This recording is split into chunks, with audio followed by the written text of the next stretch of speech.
Assalamualaikum warahmatullahi wabarakatuh. Ahlan wa sahlan bikum di channel kami Salam Merdeka.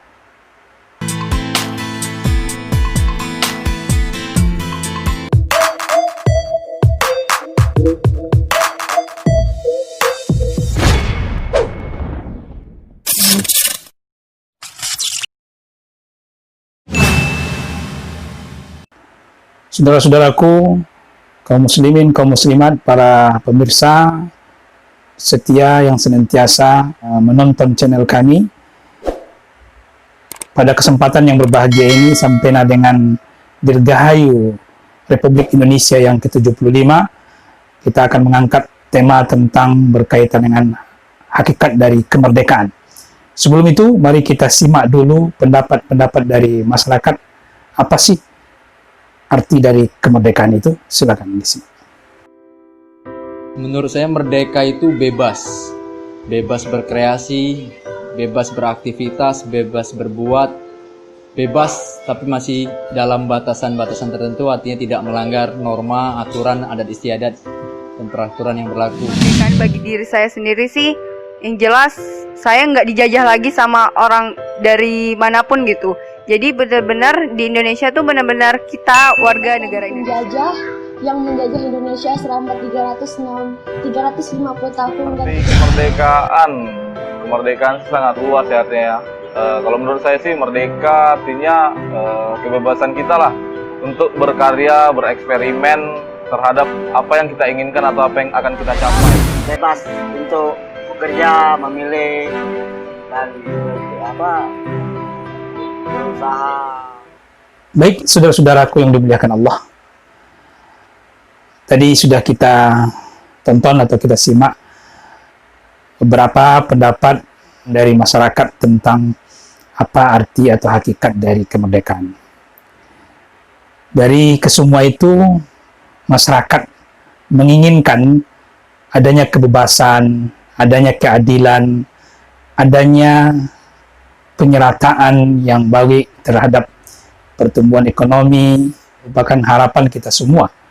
Izinkan kami menyampaikan sedikit mau'izah hasanah berkaitan dengan terciptanya kemerdekaan yang sebenarnya, terciptanya negara yang kita inginkan menjadi negara yang maju, negara yang makmur, dan tentu kemakmuran itu dilihat dari ekonomi, kemakmuran itu dilihat dari kesejahteraan dan keadilan sudah pasti. Bismillahirrahmanirrahim. Alhamdulillah Rabbil alamin, wassalatu wassalamu ala sayyidina wa maulana Muhammadin wa ala alihi wa ashabihi ajma'in. Amma ba'du. Kemerdekaan yang sebenarnya adalah keinginan kita untuk mendapatkan baik itu pendidikan, ekonomi, maupun berkaitan dengan keadilan. Maka untuk mewujudkan itu semua tentu kita butuh sosok pemimpin, sosok pejabat, sosok seseorang, baik itu di wilayah, baik itu di kecamatan, baik itu di kelurahan, apalagi tentunya secara nasional, presiden. Kita membutuhkan sosok pemimpin yang mementingkan tentunya kepentingan rakyat, yang tentunya juga menegakkan keadilan, dan sehingga dari keadilan itu semua masyarakat di mata hukum itu sama jika dalam proses hukum itu berlangsung. Salah satu di antara amanah yang diberikan Allah Subhanahu wa Ta'ala kepada kita adalah amanah pertanggungjawaban. Dan pertanggungjawaban ini artinya semua orang akan menjadi pemimpin. Kullukum ra'in wa mas'alun an ra'yati. Setiap kalian adalah pemimpin dan akan bertanggung jawab terhadap kepemimpinannya itu. Maka tidak boleh mengkhianati yang sudah Allah amanahkan kepada kita. Sebagaimana Allah sampaikan dalam surah Al-Anfal ayat 27. Ya ayyuhalladzina amanu, wahai orang-orang yang beriman, la takhunu, janganlah kalian berkhianat. La takhunullaha wa rasulah, jangan kalian berkhianat kepada Allah dan Rasulnya. Wa takhunu amanatikum wa antum ta'lamun, dan kalian pun jangan pula mengkhianati amanah yang sudah dibebankan kepada kalian, sementara kalian tahu tentang itu. Setiap perintah yang Allah berikan kepada seseorang, dan begitu juga setiap hal yang diperintahkan oleh Rasul Allah Subhanahu wa taala kepada kita, maka itu adalah amanah. Menjalankan syariat Allah, menjalankan sunnah Rasulullah, itu adalah amanah. Dan sementara amanah yang diberikan secara jabatan, fungsi, dan kepemimpinan tentunya, maka ini juga adalah amanah, jangan dikhianati. Karena ketika seseorang mengkhianati amanah, maka sudah dipastikan dia akan mendapatkan ancaman. Karena dilarang. Jadi setiap yang mengerjakan hal yang dilarang, maka sudah pasti akan mendapatkan ancaman dari Allah Subhanahu wa taala. Dalam sebuah hadis Rasulullah SAW, hadis ini diriwayatkan oleh Imam Ahmad, "Ma min ra'in ustra'iyah ra'iyatan wa huwa ghashin fahuwa finnar." Tidaklah seorang pemimpin, seorang penguasa yang diberikan amanah untuk menjaga rakyatnya, tapi dia ketika diberikan amanah tersebut melakukan suatu kezaliman, penipuan, maka dia di dalam neraka, kata Rasulullah SAW. Kemudian di hadis riwayat Imam Muslim, Rasulullah juga mengatakan, "Ma min 'abadin yastar'ihi Allahu ra'yatan wa yamutu wa yawma yamatu wa yawma yamutu huwa ghashin li ra'yatihi falan yadkhulun al-jannah." Kata Rasulullah SAW, tidaklah seorang hamba yang diberikan amanah kepadanya untuk memimpin rakyatnya, kemudian ketika dia meninggal, dan meninggal dalam keadaan dia menipu, curang terhadap rakyatnya, maka Allah Subhanahu wa taala haramkan dirinya dari surga. Imam An-Nawawi berkata dalam Syarah Muslim, itu mengambil pendapat dari Fudail bin Iyad rahimahullah ta'ala, mengatakan bahwasanya hadis ini adalah ancaman kepada orang yang diberikan amanah, dan amanah ini ditelantarkannya, terutama amanah kepada masyarakat, kepada kaum muslimin, dan termasuk amanah itu baik berupa dalam hal agama maupun dalam hal duniawinya. Dalam hal agama seperti tidak disampaikannya pesan-pesan Allah dan pesan Rasul, dan melarang orang untuk melakukan kegiatan-kegiatan yang sifatnya untuk mendekatkan diri kepada Allah Subhanahu wa taala. Dan kemudian dari segi dunia, yaitu keadilan, dan termasuk urusan ekonomi, pendidikan, kebudayaan, dan lainnya, dan itu ditelantarkannya, tidak dikerjakannya dengan baik, maka ini akan mendapatkan ancaman dari Allah Subhanahu wa taala.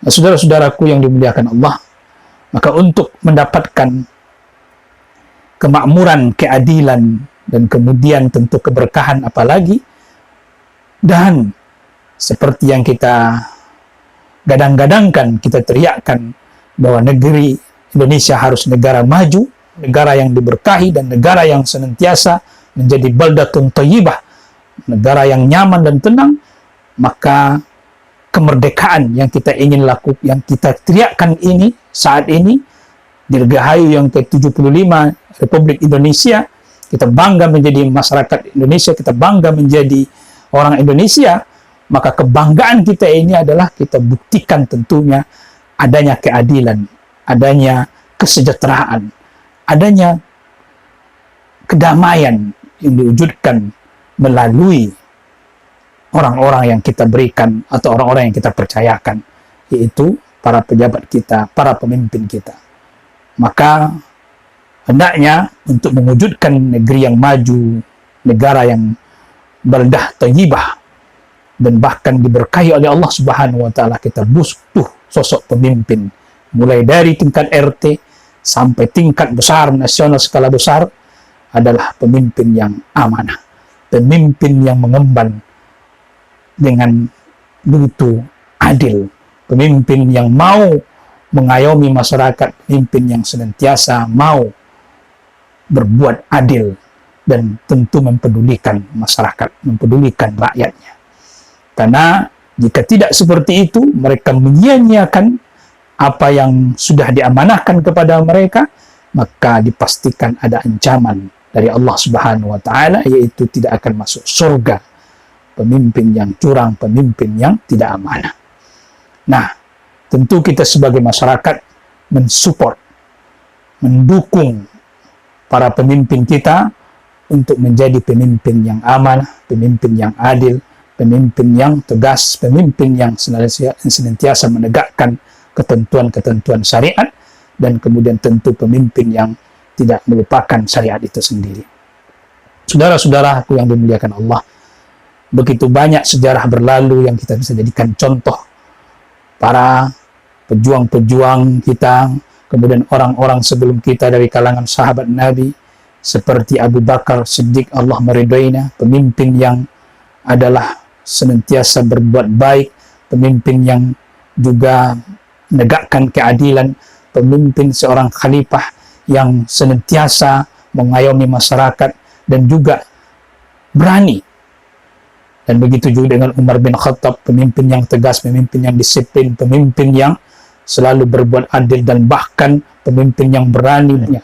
Orang-orang sebelum kita yang betul menegakkan keadilan tentunya. Begitu juga dengan Utsman bin Affan, Ali bin Abi Thalib, dan para khalifah sesudahnya. Saudara-saudaraku yang dimuliakan Allah Subhanahu wa taala, sebuah kisah mungkin menjadi motivasi bagi kita ketika Ali bin Abi Thalib radhiyallahu taala an kehilangan baju besinya. Ternyata baju besinya itu dicuri oleh seorang Yahudi, dan kemudian Ali mengangkat perkara ini kepada hakim, dan hakim waktu itu bernama Suraih, dan Suraih pun mengadili sidang atau mengadili perkara ini.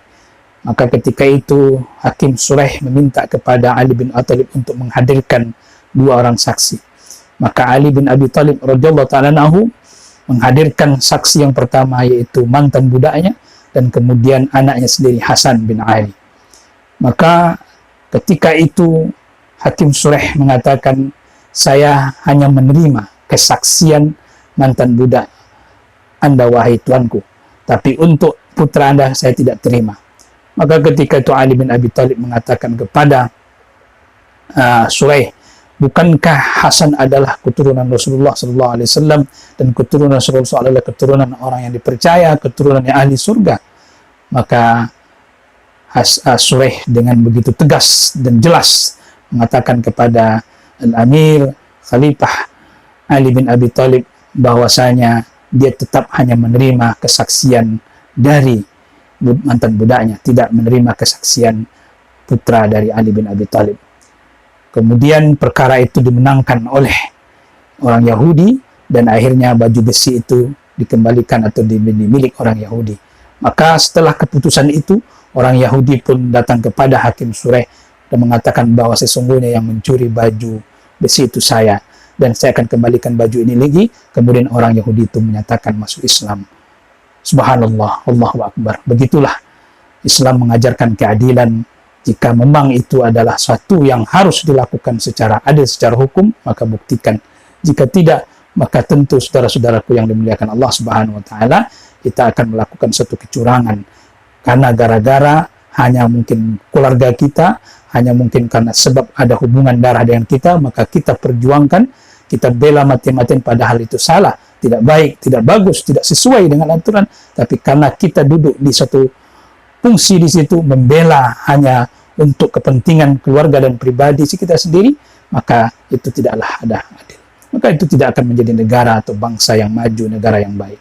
Maka tegakkan keadilan, maka Allah Subhanahu wa taala berikan keberkahan, dan Allah turunkan, dan bahkan negeri kita ini menjadi negeri baldatun thayyibah wa rabbun ghafur. Semoga bermanfaat tausiah kami ini, semoga kita menjadi negara yang baik, bagus, maju, mantap, negara yang damai, negara yang kuat dan tidak mudah diobrak-abrik. Maka oleh karena itu, mari semangat saudara-saudaraku untuk membela tanah air. Mari kita senantiasa menjadi orang yang terdepan. Allahu Akbar, Allahu Akbar, Allahu Akbar. Semoga bermanfaat. Apa yang kami sampaikan, wa akhiru kalamina subhanakallah bihamdika asyhadu an la ilaha illa anta astaghfiruka wa atubu ilaik. Wassalamualaikum warahmatullahi wabarakatuh.